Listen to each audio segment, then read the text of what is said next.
धर्मदास वचन। धर्मदास विनय कर जोरी, चूक डिठाई बख्शूं मोरी। धर्मदास जी ने कहा कि हे गुरुदेव, यदि मैंने आपके साथ में कोई बदतमीजी की हो, यदि मैंने कोई डिठाई की हो, तो हाथ जोड़कर मैं आपसे विनती करता हूं, आप मुझे क्षमा करना। और भाइयों और बहनों, एक सच्चे नेक और अच्छे भगत में गुरुदेव ने यही लक्षण बताए हैं कि जब आपको सतगुरु मिल जाए, परमात्मा मिल जाए, और यदि आपने पहले किसी अन्य आत्मा को अपना गुरु धारण कर रखा था, तो दूसरे गुरु की शरण में जाने के बाद पहले वाले गुरु के साथ में आपने राग द्वेष ईर्ष्या, उसकी निंदा चुगली बिल्कुल भी नहीं करनी है। क्योंकि जहां तक का उसको ज्ञान था वहां तक उसने आपका मार्गदर्शन किया। अब आपको आगे का गुरु मिल गया, आगे का ज्ञान मिल गया। अब हमने पहले वाले गुरु की निंदा चुगली नहीं करनी, अन्यथा हम गुरुद्रोही की श्रेणी में आ जाते हैं। और ठीक इसी प्रकार सतगुरु रामपाल जी परमेश्वर जी ने बताया कि मेरी शरण में आने के बाद और किसी कारण से यदि आपको मेरा ज्ञान अच्छा नहीं लगा, मेरा भक्ति मार्ग अच्छा नहीं लगा, तो बेशक आप जी मुझे छोड़ के किसी अन्य की शरण में जा सकते हो, लेकिन आपने फिर अपने पहले वाले गुरु की निंदा चुगली नहीं करनी, अन्यथा फिर आप जी जन्म जन्मांतरों तक इस काल के जाल से छूट नहीं पाओगे, संतों की निंदा करने के दोषी बन जाओगे।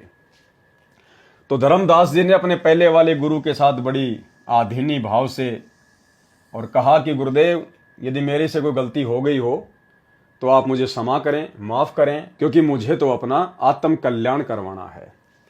हम ते ही पद अब सेवई जाई, अब हम उन्हीं के पास जाएंगे और वो जो हमें भक्ति बताएंगे उसी अनुसार हम सेवा करेंगे। जिन यह अगम मोही बताई, जिन्होंने मुझे यह आगे का रास्ता बताया है। तुम हो गुरु वो सतगुरु मोरा। धर्मदास जी ने सोचा कि कहीं नाराज ना हो जाए, कहा आप तो मेरे गुरुजी हो और वो मेरे सतगुरु हो जाएंगे। उन हमारे यम फंदा तोड़ा, उन्होंने हमारा भ्रम निवारण कर दिया, काल के जाल से परिचित करवा दिया। तुमने ज्ञान दे ए भक्त से छुड़ावा। हे गुरुदेव, आपने मुझे अपने स्तर का ज्ञान देके आपने मेरी बुराइयों को छुड़वाया है। उन मोही अलख अगम्य लखावा, और उस संत ने मुझे आगे का मार्ग दिखाया है। अलख परमात्मा को दिखाया है, यानी मुझे आगे का रास्ता बताया है परमात्मा प्राप्ति का। धर्मदास तब करी प्रणामा। उसी समय धर्मदास जी अपने पहले वाले गुरु रूपदास जी को प्रणाम करके चल देते हैं। बांधवगढ़ पहुंचे निज धामा, और अपने घर वापस बांधवगढ़ आ गए। कहते कि दिन यही भाती गए हूं। बहुत सारे दिन ऐसे ही बीत गए धर्मदास जी के। धर्मदास मन चिंत्या भय हूं, और धर्मदास हमेशा चिंतित से रहने लगे। कहते कि दिवस ये विधि बीता, धर्मदास चित बाडी प्रीता। धर्मदास मन माही विचारा, प्रभु आवे करूं भंडारा। अब धर्मदास जी ने मन में विचार किया कि भाई वो साधु महात्मा, जिंदा महात्मा जिन्होंने मुझे आगे का रास्ता बताया है, वो मुझे कैसे मिले, किस विधि से मुझे मिले परमात्मा। चिंतित रहने लगे। अचानक से फिर धर्मदास जी को ध्यान में आया कि उन्होंने मुझे कहा था कि धर्मदास, जहां पे साधु संगतियां होती हैं, जहां पर समागम होते हैं, धर्म भंडारे होते हैं, वहां मैं पहुंच ही जाता हूं। तो ये प्रेरणा भी परमात्मा ने ही धर्मदास जी को की। धर्मदास मन माही विचारा, प्रभु आवे करूं भंडारा। कि अगर मैं भंडारा करूं तो हो सकता है मेरे प्रभु दर्शन देने के लिए आ जाएं। यज्ञ माही साधु जिमाऊं, जिंदा कहत हम साधन मा आऊं। धर्मदास जी को याद आया कि जिंदा बाबा कह रहा था कि मैं तो साधु संतों के बीच में रहता हूं। तो धर्मदास जी ने सोचा कि धर्म भंडारा करके, वो यज्ञ करके मैं साधु संतों को जिमाऊंगा। इस विधि में दर्शन पाऊं, हो सकता है इस विधि से मुझे उनके दर्शन हो जाएं। अपना सब संशय नसाऊं, और अब की बार यदि मिल गए तो मैं अपनी सारी शंकाओं का समाधान करवाऊंगा। मैं उनसे कोई वाद विवाद नहीं करूंगा। धर्मनि 3 दिवस धर्म यज्ञ आरंभा। धर्मनि यानी धर्मदास जी ने 3 दिवसीय 3 दिन का धर्म भंडारा शुरू करवा दिया। अंतिम दिन हुआ अचंबा, और अंतिम दिन, तीसरे दिन तो चमत्कार हो गया, क्योंकि परमात्मा आ गए। जिंदा रूप धरी प्रभु आए। वो कबीर परमात्मा सतगुरु रामपाल जी भगवान जिंदा महात्मा का रूप धारण करके वहां आ गए। कदम वृक्ष तले आसन लगाए और पास में ही एक कदम का पेड़ था। परमात्मा वहां पर आकर विराजमान हो गए। आसन अधर देह नहीं छाया। अब परमात्मा ने क्या चमत्कार दिखाया। जिस कदम के पेड़ के नीचे परमात्मा विराजमान हुए, परमात्मा का जो आसन था वो जमीन से ऊपर था।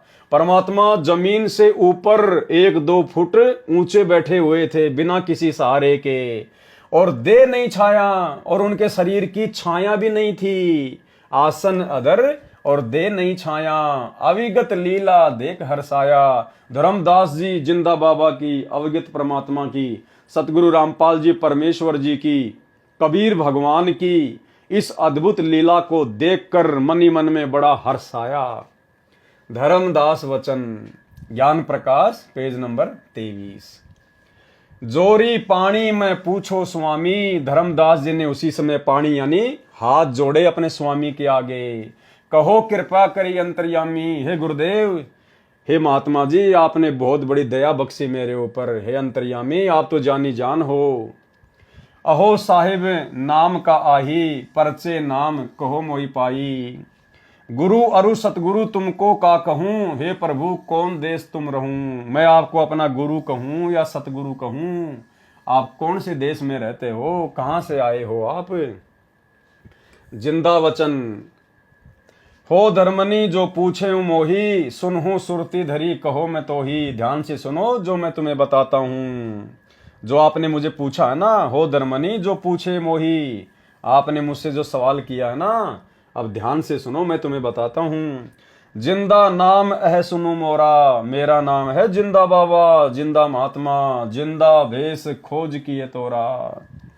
हम सतगुरु कर सेवक आही। परमात्मा ने अपने आप को छुपाया धर्मदास जी के सामने। अगर परमेश्वर अपने आप को कह देते कि मैं ही परमात्मा हूं, मैं ही सत्य पुरुष हूं, तो धर्मदास जी के मन में फिर से अनेकों प्रकार की शंकाएं काल प्रेरणा से मन में उमड़ आती कि परमात्मा तो निराकार होता है, हमारे जैसा थोड़ी होता है, दिखाई थोड़ी देता है, परमात्मा का शरीर थोड़ी होता है, वो तो निराकार है। तो परमेश्वर ने हम तुच्छ बुद्धि जीवों की तुच्छ बुद्धि को देखते हुए और क्या कहा, हम सतगुरु कर सेवक आही। हम तो सतगुरु के सेवक हैं, उनके शिष्य हैं। सतगुरु संग हम सदा रहाई। और हम तो अपने सतगुरु के हमेशा साथ में रहते हैं। सत्य पुरुष वह सतगुरु आही। और जो मेरे गुरुजी है ना, जो मेरे सतगुरु हैं, वो कौन है, खुद ही सत्य पुरुष है। क्योंकि सतगुरु की भूमिका खुद कबीर परमात्मा ही निभाता है। भाई और बहनों, ये हमें शिक्षा दे रहे हैं परमात्मा इन वाणियों के माध्यम से कि आज वर्तमान में कलयुग की बिचली पीढ़ी में सतगुरु रामपाल जी के रूप में वही धर्मदास जी का सतगुरु पुनः प्रकट है। तो जैसी लीला परमात्मा ने धर्मदास जी के साथ में की अपने आप को छुपाते हुए, ठीक वही लीला परमात्मा आज वर्तमान में कर रहे हैं। तो हमारे पूज्य गुरुदेव स्वयं ही सत्य पुरुष हैं, अविगत पुरुष हैं, कबीर भगवान हैं। सत्य पुरुष वह सतगुरु आही, सत्य लोक वह सदा रहाई। और वे कहाँ रहते हैं, सत्य लोक में।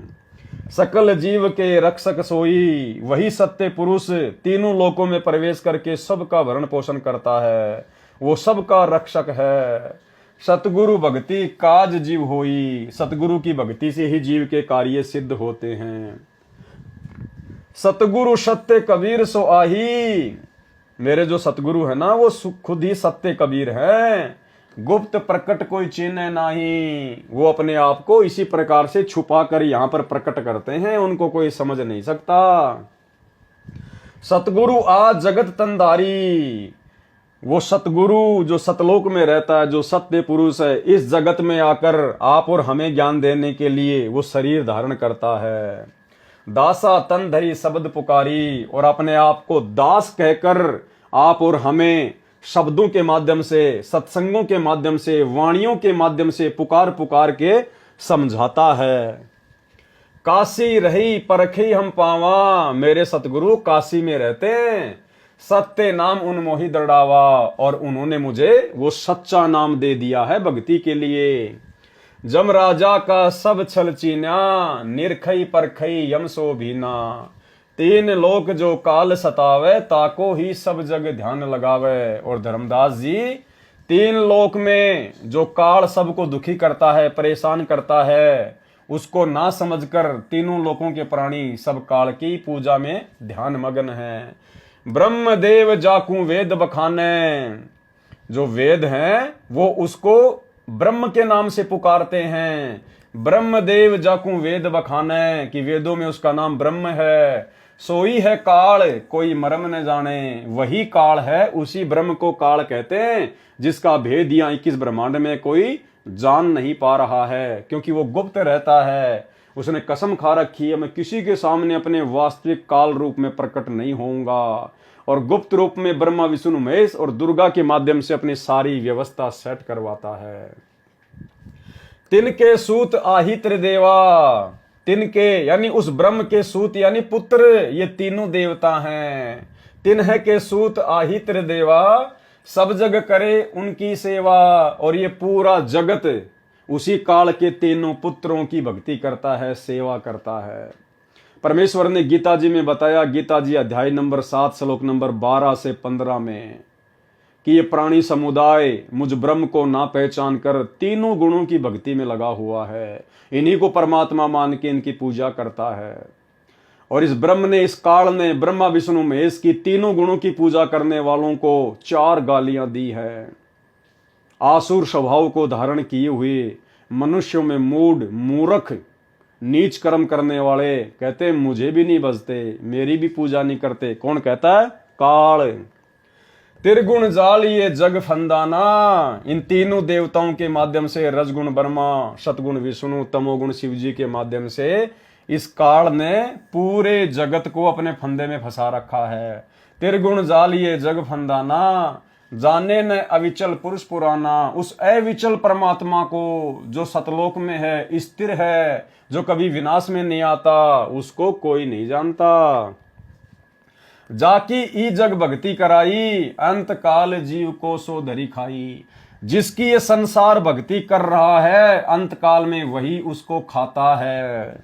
सबे जीव सत्य पुरुष के आही, यम दे धोखा फांसा ताही। ये सारे के सारे जीव सत्य पुरुष के वहां से आए हैं, सतलोक से, यम दे धोखा फांसा ताही, और अब यम ने इन सबको धोखा दे दिया।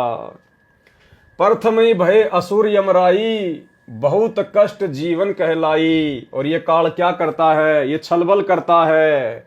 सबसे पहले जैसे इसने रावण को राक्षस बनाकर पेश कर दिया, प्रथम भय असुर यमराई, बहुत कष्ट जीवन कहलाई। दूसरी कला काल पुनिधारा, दोबारा से उसी काल में अपनी दूसरी चाल चली, धरी अवतार असुर संगारा। और श्री राम रूप में फिर खुद ही उनका संहार करता है, श्री कृष्ण रूप में खुद ही फिर उनका संहार करता है। जीवन बहुविधि किन पुकारा, रक्षा कारण बहु करे पुकारा। जीव जाने ये धनी हमारा, और ये आम जो प्राणी होते हैं आप और हमारे जैसे, ये बेचारे उसके धोखे को समझ नहीं पाते। एक तरफ तो वो राक्षस पैदा कर देता है और पूरे जगत में हाहाकार मचवा देता है, फिर हम जीव जो है उसकी पुकार करते हैं, हे भगवान हमारी रक्षा करो, हे भगवान हमें बचाओ, हे सुखदाई परमात्मा तुम कहाँ हो। फिर वो काल दूसरी चाल क्या चलेगा, फिर खुद ही यहां पर अवतार भेज देगा, उन राक्षसों का संहार करवा देगा, और फिर ये भोली आत्माएं उन अवतारों को भगवान मानकर उनके पीछे लग जाती हैं, और अंत में फिर काल उन अवतारों के माध्यम से उन आत्माओं को अपने जाल में फंसा लेता है। तो ये काल इस प्रकार से यहां पर जीवों को धोखा देता है।